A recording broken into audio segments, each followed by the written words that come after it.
Hello everyone, welcome back. We made a few controversial videos this week, so we thought for Friday, instead of focusing on how the ANC is going to lose 2024, we're going to focus on responding to your comments. And of course, I'm not alone. Byron is here. Hello, Byron. Hello, Ramon. It's Friday. We've obviously all had a hot week. I do say hot week because it's been bloody hot in Kabiki land. Yeah, but obviously we made this video. We got a lot of comments on some of our videos this week. A lot of people had a lot of things to say about the type of things that we had to say. We thought, you know what would be fun for Friday? Let's address those and actually show our community that we care about the hate that they give us. That's right, YouTube 101. Take care of your community. But anyway, so we're not going to answer every single comment. I took comments that encapsulated various themes on those particular videos. So if your comment's not here, please don't cry. Yeah. William says his parents came from England in 1948. The father had £19 in his pocket at the time, worked really hard to raise 3 children, and his mother never worked for a boss. And he's actually doing the very same thing. He's 69. Nice. He still works for himself, and his wife has never worked for a boss either. He's not too sure if he has money to retire, but he will die trying. And this is in relation to our video about Mark a fucking plan, Mensa. And William, you are the kind of person that will thrive in South Africa because you got that mindset, that sort of pioneer mindset that makes living here worthwhile. Absolutely. You know, I think it's sometimes worthwhile to understand various things that go on in this country. The first is around obviously the economic situation. We hear quite a lot about BEE and you can't get a job and, you know, white people are discriminated against. So then our usual comment is, oh, if you're discriminated, go start up your own business. And then people go, oh, you know, if you start up your own business, then you've got to give away equity to an equity partner to have BEE status. And you're like, guys, that's all untrue. You don't have to have any form of BE accreditation as long as your business is under 50 people. The turnover is irrespective. That's according to the Employment Equity Act of 2022. So the legislation is fairly new, right? Anybody who actually really was incentivized to go out there and work for themselves would probably recognize that.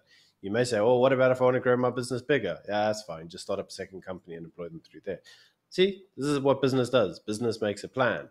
But the reality is that the majority of people don't actually want to, how should we say, create a plan. It's much easier for me to work for a large corporate, to give me a paycheck to sit there and do, I don't know, nothing, compliance or something that adds no real value. And then obviously I take that salary every month and I just do very little for my work. Whereas obviously when you take your own personal responsibility, become pioneerial, you have to make a plan in order to be able to survive. The work doesn't get done, you have to do it.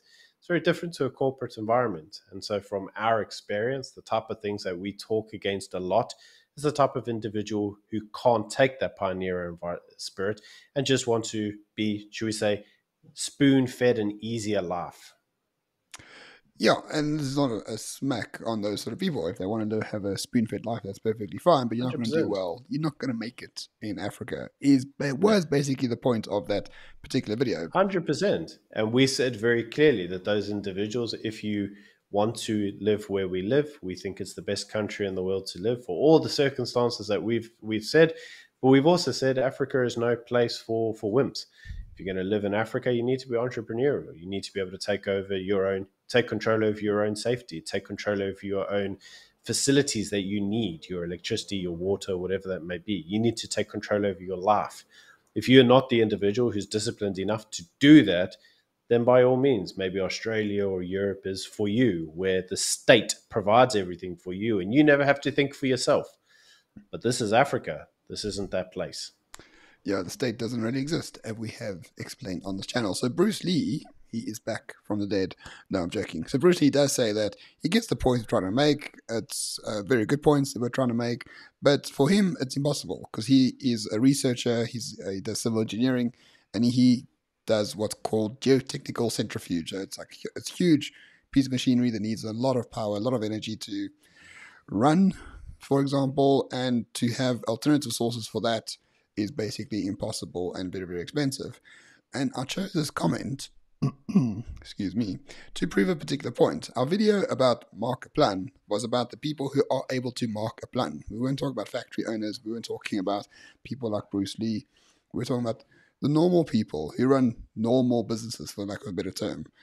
So, Mm. Byron, I mean, I don't know if you want to add anything to that. Yeah, and I think that's actually a really important part. You know, sometimes it's very disheartening for us as content creators because we create a long video with things to say to individuals and we try to cover as many elements of a topic as possible.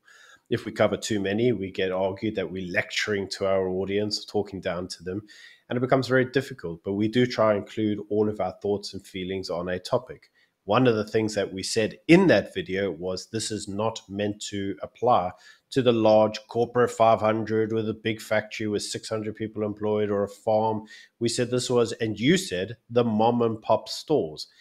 But we did get quite a few comments going, oh, I've got this big factory. How dare you say this to us? You know, I can't do this because I need 50,000 people at work. Like we said, this is to your mom and pop, small and medium enterprises.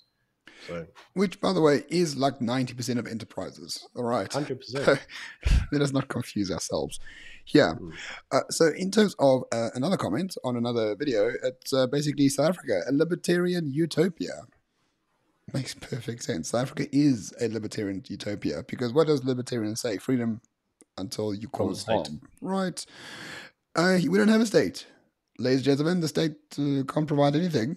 So, if you are a libertarian, you wouldn't move anywhere else. You can move to Mm. England and work in some think tank that says we might need to, move around the tax brackets to make things a bit freer. Like, who wants that? Who wants that job? No one. Yeah. Stay here and actually live like one. And we're not Yeah. libertarians, by the way. And let's also be clear, that's why, and we get this a lot. It's like, you guys just stick your head in the sand and you don't know what goes on in this country. And you just like sitting there talking rubbish, and the rest of us have to live in a poor, terrible situation. Yeah, like guys, we live in the country and we report on news. I think in some respects we know more about what's going on than the average individual. Saying that, Ramon and I are both very conservative and kind of libertarian, although Ramon, you seem to have shed your habits of some libertarian thought. But with that being said, we both anti state and we both are anti commies and we both the anti anybody getting involved in our lives. And the whole point of why we say South Africa is the best place in the world to live is the state couldn't get involved in your life if they tried. Even if they tried to implement digital ID, we don't have electricity. What are you going to do? Like digital ID me with a dead camera or something? Like, come on, guys, it's not going to work, right?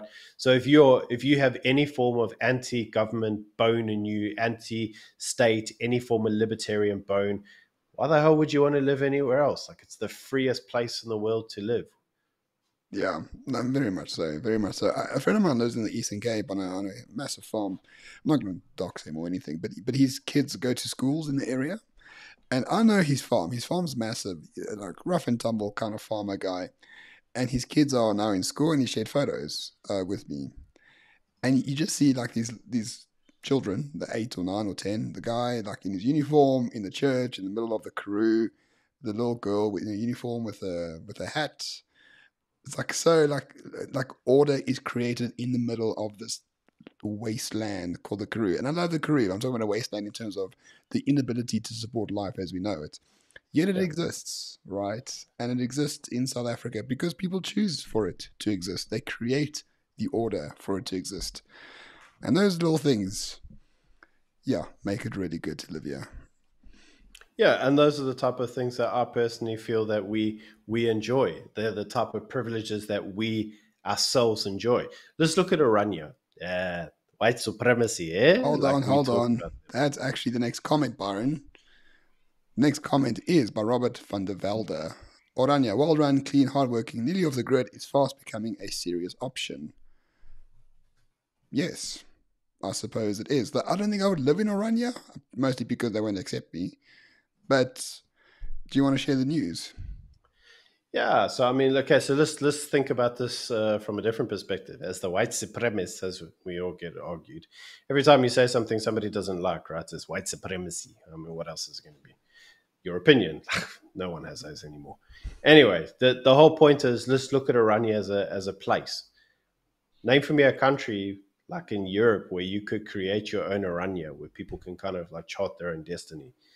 Man, you get shut down within an inch of your life. Like they just close you down and bulldoze the place. Orania can thrive here because what are they going to do? I mean, look where they live. There's nothing there. There's no real life. And in almost a libertarian sense, Orania can chart its own destiny. And chart its own destiny it has done. And it has done rather well. And so with that being said, Ramon and I are very happy to say that we have been invited to Orania. We will be going to Orania this year and we'll be filming what life in Orania looks like for the average Oranian. So that's something to look forward to. Yeah, what are they called? Iranians? Iranians? No, Oranians. Oranians, I don't know. We will Onions. see. We will see when we get there. So keep an eye out on that. That should happen sooner rather than later. On to the next comment. So this comment was about Christian ethics, right? Creating order in Africa. And Hudson made a good point. He said, are you saying that only Christians have a moral foundation because his father was an atheist? He is an atheist, and he and his father are highly moral, principled, and honest people, and therefore you don't need to be a Christian to be a moral person, which is a claim that we did not make.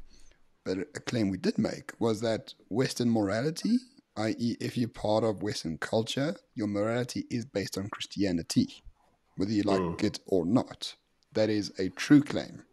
Christianity was the first religion to have these overarching moral values for everyone. It's the first religion that actually said everyone is the Son of God. Everyone has the Holy Spirit within them. So everyone must be treated like a human being. And that's the foundation of human rights. You need to divorce two elements. Okay, there's the mystical, theological elements of Jesus being the Son of God and he came to redeem your life. And then there's the other elements of Christian ethics. In other words, the word of the Bible has been used to shape Western thinking.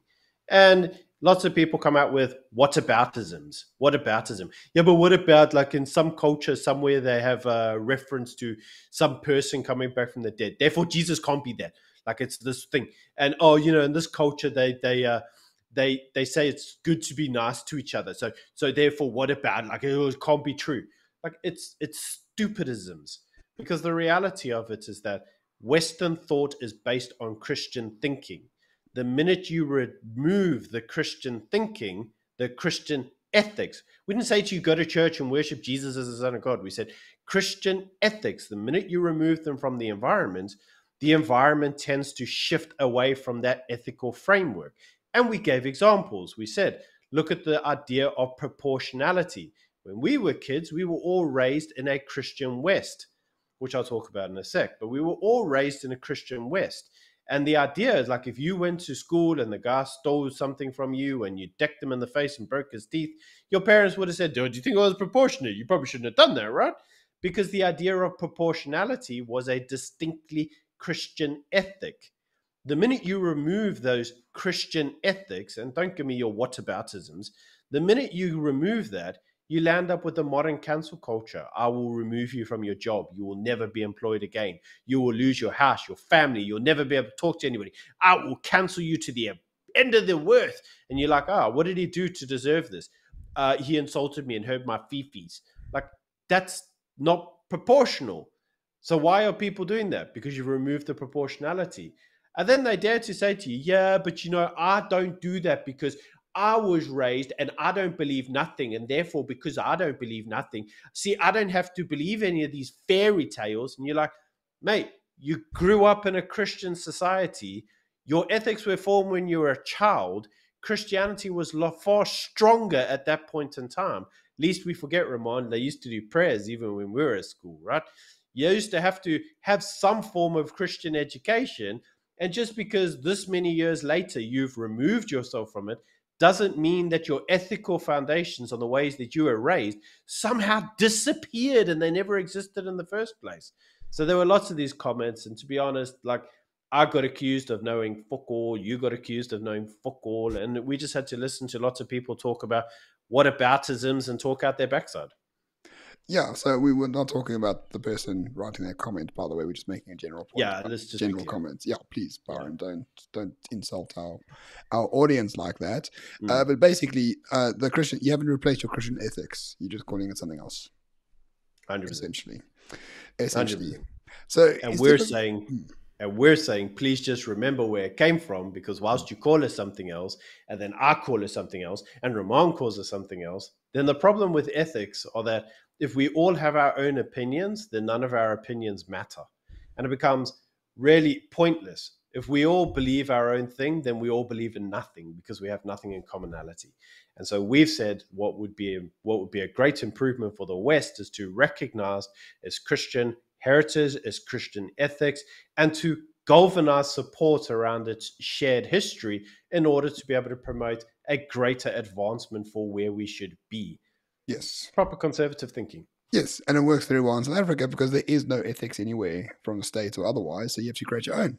I mean, instead of just creating it, just use the one that you grew up with. It's a predominantly Christian state, so it's an easy thing for the majority of people to agree on and to go forward on. We didn't say to you go to work, go to church, and take part of the Holy Mass or something. We just said understand your ethics, appreciate your ethics, and maybe just like galvanize support around them. Yeah, and just I use don't them. think that's sensitive. Yeah, I don't think so either. So enough about Christians. Let's go back down to Muslims now. So YZ says he is a Muslim or she's a Muslim. I'm sorry, I don't know your gender because I'm not a biologist mostly. That he or she doesn't agree with our sentiment about Islam. I don't think we made any claims about Islam as far as I know. But in case you were wondering, we don't hate Muslims. We just don't hate anyone except for commies. But no, we don't hate Islam. Byron, do you hate Islam? No, but I think the reason that they said that is because we're promoting kind of like a Christian ethic, and they're like, well, naturally, that must mean that you're in a degree of adversarial opposition to each other. Now, that's not really the case, because that would be the case if we were taking a theological belief standpoint where we're like, we believe in Jesus and you believe in Muhammad and let's kill each other. Like, that's not what we're saying. We're saying there is a fundamental Christian ethic behind the Western society. That's what we said everybody should galvanize around. Yeah. And the funny thing is that this Muslim, the individual who was there, were like, actually, I can get more behind that because those ethics more closely mirror with my own beliefs than I could this woke garbage, because the woke garbage believes in fuck all. And obviously, if we all follow that junk, we're all going down the downward spiral of bullcrapness. No, indeed. And they make a very good point in the comment in that if you look at what Sharia law is, right, it is about protecting the family structure, protecting the family values, protecting life and property within that religion. People always forget, like, the nation state is 250 years old. It's really not an old concept, right? Before then, laws were about religions or tribal culture or history. Like, these evolve over time. And what the state has done is take Sharia law, or has taken Judeo-Christian law or Roman law, which are all based around religion, and then made them material, made them part of the state. But this is where all this comes from. So Sharia law is not about beheading people like ISIS. Sharia law is about the cultural dynamic of that society under one God, which is perfectly valid and something that we support completely and utterly. Look, when I did my master's, I did do one module on Islamic thought, and I did do a module, especially when I studied finance. I did a module on takaful. I have an understanding of Islamic law, but I wouldn't hold myself out to be an imam. Like, okay. Yeah. So I just want to clarify that and just say, like, I'm not an expert on the topic. With that being said, it's also important to recognize that, as Ramon has said, a lot of the laws that we now have are based around what you could grant or you could consider old school kind of Christian ethics. Back in the old days when there were only two genders, not like now. Now we're in the progressive West where we just created loads of new things, like enlightenment, eh? But the whole point behind that was, one of the arguments that we made was around the idea of natural law. The idea specifically around natural law, or rights that are given to you by your creator. They're not given to you by the state, because the state itself is a relatively modern invention, and the state itself is actually a relatively repressive invention. It's there not to kind of grant you any kind of favors. I mean, how the hell can a state, this artificial entity, grant you anything? Those things were granted to you by your creator. And we gave an example of that during even our video, where we said, what about gun rights? Like, the state says, I'll grant you gun rights. And you're like, futseko, like, God gave me the ability to protect myself. The gun happens to be the most powerful way to do that. Why do I need state approval for that? See, we actually gave those arguments. Now, the minute you remove any of those Christian thinkings, then you actually almost create the state into your proverbial God. The state is God. So the state grants you those rights as your creator and your dominator. Mm. And as two people that are distinctly anti-state, we're not too keen on that. Huh? No, not in the slightest. So that is basically all the comments that we received in terms of those particular videos. I hope it answered some of your questions that you might have had for those particular videos. And we're happy to hear any further comments down below. Byron, do you want to end off with something in particular? Yeah, look, I mean, at the end of the day, some of the people that watch our videos and they go, you guys are really very, how should we say, very negative. And sometimes even Ramon and I talk afterwards. We're like, we have to be a little bit careful with the video content we do, because what we don't want people to do is watch it and then go, I'm immigrating tomorrow. This place is going to the dogs. And actually, we gave a video this week around the death of South Africa, and we also did a serious video around the death of Eskom. And lots of people are like, yeah, there's no hope here. Let's just run to some, Europe or Australia or something. And what are you boys doing here? You crazy. And the point remains, we don't want to go to a state environment whereby the statism is just so strong that our own ability to self-govern is non-existent. Where I live, I'm off grid. I never get impacted by the state. And I personally get attacked for that sometimes, even in the comment section. Like, Byron lives on the pound. I structured my business in order to make advantage of everything globally that I could. I got British clients in order to be able to fund my lifestyle. I work on the pound. I work on the dollar. I work on the Australian dollar. I leverage the country that as it is with the infrastructure it is, so that I can gain business abroad and bring their money back here in order to live a better life. The whole point of what we say, some people even in the comment section go, well, these two are just trust fund babies. Like, what do they care? They just born with silver spoons. I promise you, I started my business on the back of a credit card, and Ramon, he has about as much silver in his household as I do in my iPhone 13. There's not a lot there. Like, Thanks, Byron. So like, just what poverty to everyone. By the way, so at the end of the day, anything we have, we are in the built. description. Sorry? Our banking details are in the description if people are Yeah, exactly. So give us a donation, because no money, right? But the point is, anything we have, we built ourselves. Like, we didn't ask anybody for anything. I'm not a beneficiary of stolen land. Like, there's no stolen land here. Everything I bought with a bond, same as Ramon. Like, so everything I have, my parents left me with fuck all. My parents let me go to school. And even university, I paid my own way through university. I worked full time to do it. Ramon has a similar story. Like, guys, we're not trust fund babies. Well, I can't be a trust fund baby because my parents are still alive. So I haven't inherited anything. They're still alive. But anyway, we're just two normal guys trying to make our way through South Africa. But we're not sitting there kind of trying to talk about it. And being happy about it. Yeah. And we don't think we're above you. We're just trying to talk to you. And I hope our videos have that sort of expression to it. We're not trying to tell you what to do. Absolutely. We just expressions on the internet, right? 100%. Take them, don't take them. Like, no one's forcing you. 100%.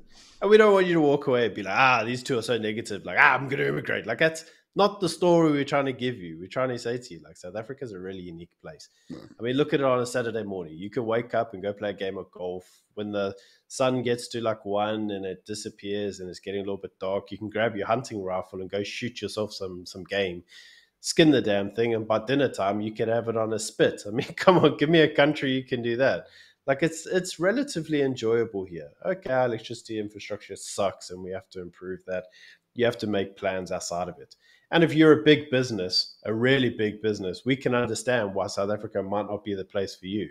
But the majority of businesses in South Africa aren't big businesses. They are small, medium enterprise. And for those type of entrepreneurial people, it's a great place to live. If you have that entrepreneurial mindset, and even for you, dear viewer, if you feel disanswered by any of our videos, you shouldn't, because every time the state collapses, an angel gets its wings. It's happy because we don't view the state as this amazing thing that needs to be rescued. We want it to die. Exactly. Don't like we don't want to fix it. We have no intention of fixing it. It must die quicker. But we are just trying to make sure that you are negating the death of the state through private alternatives and by creating order locally. Right. And that's basically it. I don't know who's going to watch all the way to the end. For those who do, kudos to you. Enjoy your weekend. Thank you for watching. And we'll be back on Monday with more hot takes. from the Trust Fund Kids. Maybe that should be the name of our podcast. Hot takes from the Trust Fund Kids, if we ever have one. Anyway, thanks for watching, everyone. Have a good one. Cheers. Cheers. Bye.